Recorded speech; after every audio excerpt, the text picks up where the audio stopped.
حامدا و مسلیا اما بعد۔ عزیز دوستو، ماہ محرم الحرام کی فضیلت و عظمت بیان کرنے کا کچھ موقع ملا ہے۔ اس امت کے واحد اور آخری نبی جناب محمد عربی صلی اللہ علیہ وسلم نے بذات خود اس دن کی فضیلت و عظمت اس طرح بیان فرمائی ہے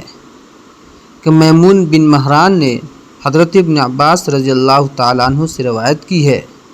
کہ آقا صلی اللہ علیہ وسلم نے فرمایا کہ جو شخص محرم عاشورہ کے دن روزہ رکھے اسے 10,000 شہیدوں 10,000 حاجیوں کا ثواب ملتا ہے، اور جو اس روز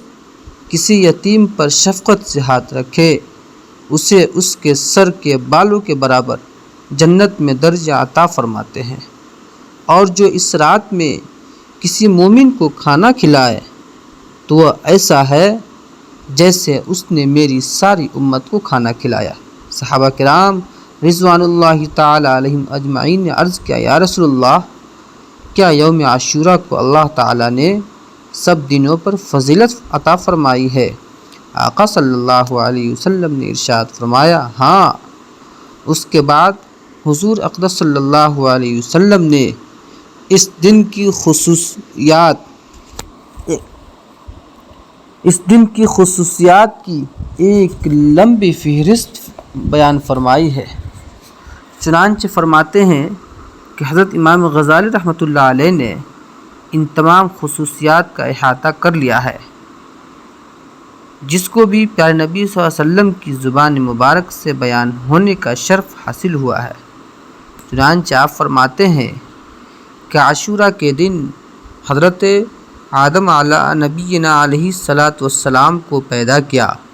اسی دن انہیں جنت میں داخل کیا گیا، اسی دن ان کی توبہ قبول کی گئی، اسی دن عرش کرسی، زمین و آسمان، چاند سورج ستارے اور جنت پیدا کیے گئے، اسی دن حضرت ابراہیم علیہ الصلاۃ والسلام پیدا کیے گئے، اسی دن انہیں آگ سے نجات ملی، اسی دن حضرت موسیٰ علیہ الصلاۃ والسلام اور آپ کی امت کو نجات ملی، اور فرعون اپنی قوم سمیت غرق ہوا، اسی دن حضرت عیسیٰ علیہ الصلاۃ والسلام پیدا کیے گئے، اسی دن انہیں آسمان کی طرف اٹھایا گیا، اسی دن حضرت ادریس علیہ الصلاۃ والسلام کو مقام بلندی کی طرف اٹھایا گیا، اسی دن حضرت نوح علیہ الصلاۃ والسلام کی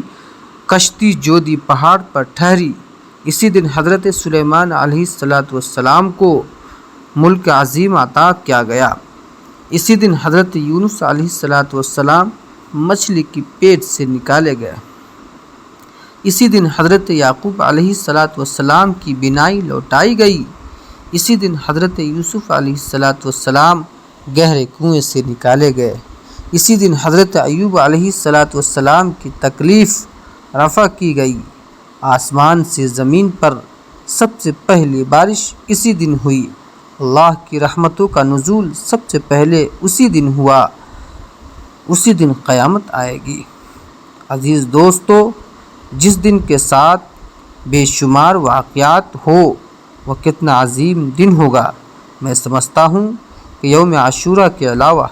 سال کے 365 دنوں میں ایک بھی دن اتنی اہمیت کا حامل نہیں ہے، اور یہ صرف اس کی تاریخ حیثیت ہی نہیں ہے بلکہ اسلامی اور شرعی حیثیت بھی ہے، کیونکہ اللہ کے نبی محمد عربی صلی اللہ علیہ وسلم نے اس دن کا روزہ رکھنے کی بار بار تاکید فرمائی ہے، جو بڑے اجر و ثواب کا باعث ہے۔ صحابی رسول حضرت عروۃ المؤمنین حضرت عائشہ صدیقہ رضی اللہ تعالی عنہا سے روایت ہے کہ زمانہ جاہلیت میں قریش مکہ بھی عاشورہ کے دن روزہ رکھا کرتے تھے۔ آپ صلی اللہ علیہ وسلم بھی مکہ میں روزہ رکھا کرتے۔ جب آپ صلی اللہ علیہ وسلم مدینہ تشریف لے گئے تو آپ نے یہودیوں سے عاشورہ کے بارے میں پوچھا۔ انہوں نے کہا، اس روز حضرت موسیٰ علیہ السلام اور ان کی قوم کو فرعون پر غلبہ حاصل ہوا تھا، اس لیے یہ بڑی عظمت کا دن ہے۔ اب ہم اس دن کے احترام میں روزہ رکھتے ہیں۔ یہ سن کر اللہ کے نبی محمد عربی صلی اللہ علیہ وسلم نے فرمایا جتنا تعلق تمہارا حضرت موسیٰ علیہ السلام سے ہے اس سے زیادہ ہمارا تعلق ان سے ہے۔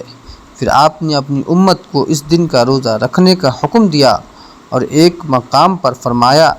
تم 2 روزے رکھا کرو۔ ایک دوسری روایت میں ہے کہ حضرت ابو ہریرہ رضی اللہ تعالی عنہ کا ارشاد ہے کہ بنی اسرائیل پر پورے سال میں ایک روزہ فرض کیا گیا تھا اور وہ عاشوراء کا روزہ تھا جو محرم کی 10ویں تاریخ ہے، اس لیے یہ نہایت اہم دن ہے۔ سب مسلمانوں کو اس دن روزہ رکھنا چاہیے اور اپنے اہل و عیال کے بارے میں کھانے پینے کی چیزوں میں فراخی کرنی چاہیے، کیونکہ اللہ تعالیٰ اس دن کی برکت سے سال بھر رزق میں فراخی فرماتا ہے۔ اللہ تعالیٰ ہم سب کے کہنے سننے سے زیادہ عمل کرنے کی توفیق عطا فرمائے۔